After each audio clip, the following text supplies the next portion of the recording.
আজকের ভিডিওতে পূজ্যপাদ স্বামী রঙ্গনাথানন্দজি মহারাজের একটি ছোট্ট ঘটনা উল্লেখ করব।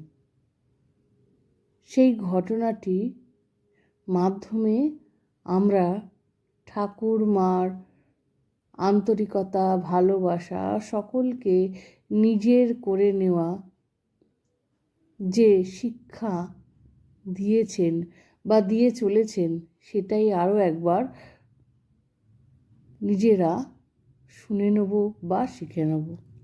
আমরা এমন একটা সময়ে দাঁড়িয়ে আছি যেখানে উন্নতির চরম শিখরে মানুষ পৌঁছেছে। তবুও আমরা যারা সংসারী, যারা একজন অপরের সাথে বিভিন্ন সম্পর্কে সম্পর্কিত হয়ে জড়িয়ে থাকি বা সেই সম্পর্কগুলোকে এগিয়ে নিয়ে যাই, সেগুলোর কিছু মেকি নামও আছে। সেটাকেই খণ্ডন করলেন মহারাজ। একজন মহিলা তার ছেলের বিয়ে দিয়ে নতুন বৌমাকে নিয়ে এসেছেন পরম পূজ্যপাদ শ্রীমৎ স্বামী রঙ্গনাথানন্দজি মহারাজজির কাছে। মহারাজজির এই কথাটি আমাদের জীবনকে নতুন করে দেখতে শেখাবে। মহারাজজি এমনই ছিলেন একজন মানব।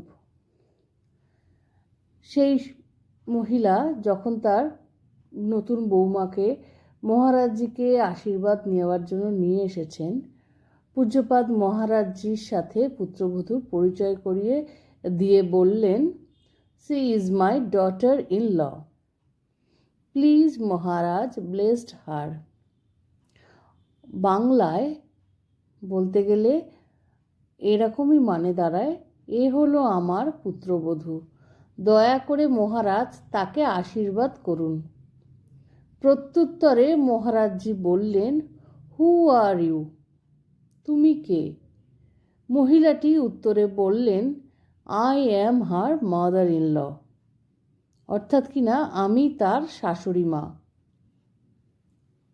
সঙ্গে সঙ্গে মহারাজজি বলে উঠলেন, "don't call mother in law, tell mother in লাভ।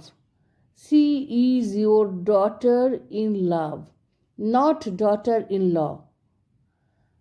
আইনি মা বলে বলো না, বলো ভালোবাসার মা। সে তোমার ভালোবাসার মেয়ে, আইনি মেয়ে নয়।" মহারাজজি এত কঠিন বাস্তবকে নিমেষে ভালোবাসা দিয়ে বদলে দিলেন।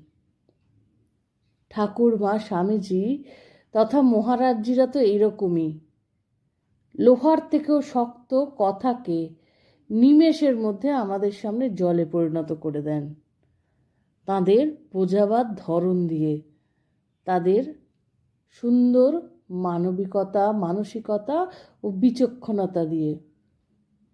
আজকের ছোট্ট ভিডিওটা কিন্তু অন্তরে যেন রয়ে গেল অতি মূল্যবান একটা অ্যাসেটস হয়ে।